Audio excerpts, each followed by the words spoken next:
প্রিয় বন্ধুরা, আজকে আমরা শিখব মাউস পয়েন্টার কিভাবে ডিজাইন করতে হয়।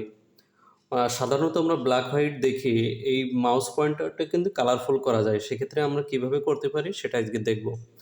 তো এটা করার জন্য প্রথমে আমার উইন্ডোজের ডান পাশে যে সার্চ অপশন আছে সেখানে যেতে হবে। এইখান থেকে সিটিং থেকে যেতে হবে হলো ডিভাইসের ভিতর। ডিভাইস থেকে এই যে মাউসের ভিতর যাব। মাউস থেকে ডান পাশে অ্যাডজাস্ট মাউস অ্যান্ড কার্সার সাইজে ক্লিক করব।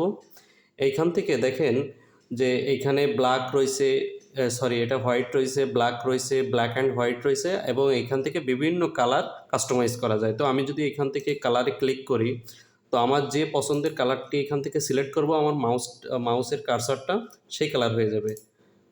দেখেন সেই কালার হয়ে যাচ্ছে। তো আমি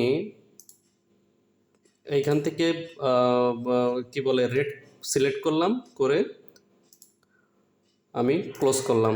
দেখেন আমার কার্সার পয়েন্টটি রেড হয়ে গেছে। তো এরকম ভিডিও যদি আপনাদের ভালো লেগে থাকে, পছন্দ হয়ে থাকে, তাহলে একটি লাইক এবং কমেন্ট করবেন এবং আমাদের পেজের সাথেই থাকবেন। ধন্যবাদ। আসসালামু আলাইকুম।